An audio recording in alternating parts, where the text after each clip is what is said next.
तो बहुत स्वागत आप सभी का एक बार फिर से MP12 की एक नई वीडियो में। आज की इस वीडियो में हम लोग बात करने जा रहे हैं INS अरिहंत सीरीज की चौथी और सबसे नई सबमरीन को लेकर, जिसे अक्टूबर 2014 में शिप बिल्डिंग सेंटर जो कि विशाखापट्टनम में है वहां पर लॉन्च की गई थी और ये परियोजना PMO के अंतर्गत आती है।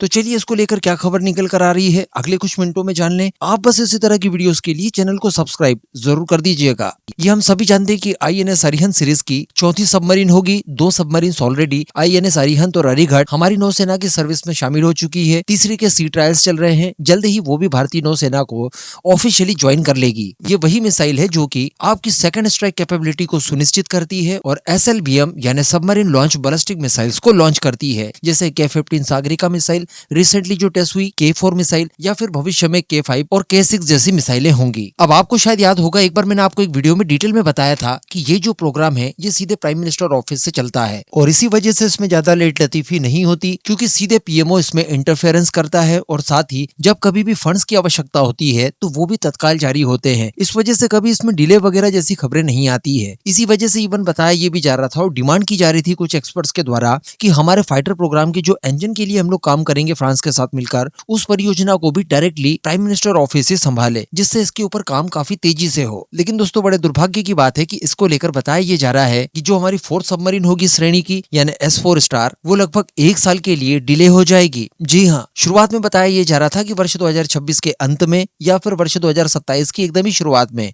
इसे भारतीय नौसेना में शामिल करवा दिया जाएगा, लेकिन अब बताया जा रहा है कि ये वर्ष 2028 की शुरुआत तक हो पाएगा। तो अल्टीमेटली इसमें भी 1 साल का डिले देखने के लिए मिला है। फिलहाल इसकी बहुत ही ज्यादा आवश्यकता तो नहीं है, लेकिन जितना जल्दी हो इस तरह के नए वेपन्स हमारी सेनाओं में शामिल किए जाने अच्छी बात है। लेकिन अब ये जो डिले हुआ है इसके पीछे कुछ कारण बताए जा रहे हैं। इसमें प्रमुख कारण ये बताया गया है कि इसका स्वदेशीकरण काफी बढ़ाया गया है। कई सारी इसकी टेक्नोलॉजीज को तैयार किया गया है जिनके इंटीग्रेशन में काफी जटिलताएं महसूस की गई होंगी। इस वजह से भी संभवतः इसमें डिलेज हुए। वैसे भी बताया जा रहा है कि ये सबमरीन काफी ज्यादा एडवांस होगी, साइज में भी बड़ी होगी। इसका टोटल डिस्प्लेसमेंट वेट 7000 टन बताया जाता है। इसमें आप ज्यादा मिसाइलें कैरी कर पाएंगे। ये शुरुआती 3 सबमरीन से ज्यादा स्टेल्थ होगी, क्योंकि एकदम ही कम नॉइज ये जनरेट करेगी। इसे पकड़ पाना बहुत मुश्किल होगा इसी वजह से, और भारी भरकम ज्यादा नंबर्स में मिसाइल कैरी करने में ये पूरी तरह से सक्षम होगी। और जो वास्तविकता में हमें क्रेडिबल मिनिमम डिटरेंस चाहिए होता है, या जो हमारी सेकंड स्ट्राइक कैपेबिलिटी जितनी क्षमताओं की होनी चाहिए, वो एक्चुअली ये फुलफिल करेगी। तो ये इंपॉर्टेंट तो बहुत ज्यादा है, इसमें कोई दो मत नहीं है, लेकिन ये 1 साल डिले होने जा रही है। आगे बताया जा रहा है कि इसमें स्वदेशीकरण लगभग 75% तक का किया गया है, जिससे कि हमारी टेक्नोलॉजी के ऊपर पकड़ भी प्रदर्शित होती है। साथ ही इसमें इस्तेमाल किए जाने वाला जो रिएक्टर है उसके अंदर भी कई सारे संशोधन किए गए हैं, उसे और ज्यादा अपग्रेड किया गया है। तो कुल मिलाकर इसमें कुछ डिलेस तो देखने के लिए मिले हैं, एक तरह से हमारे लिए पॉजिटिव माने जाएंगे, क्योंकि इसका स्वदेशीकरण बड़े स्केल पर किया जा रहा है।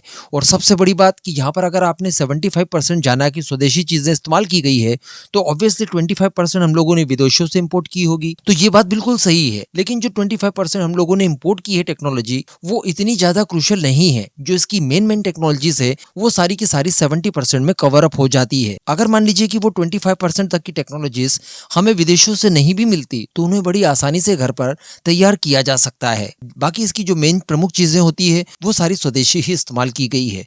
इस पूरे मुद्दे पर अब आपका क्या मानना है, नीचे कमेंट करके जरूर बताइएगा।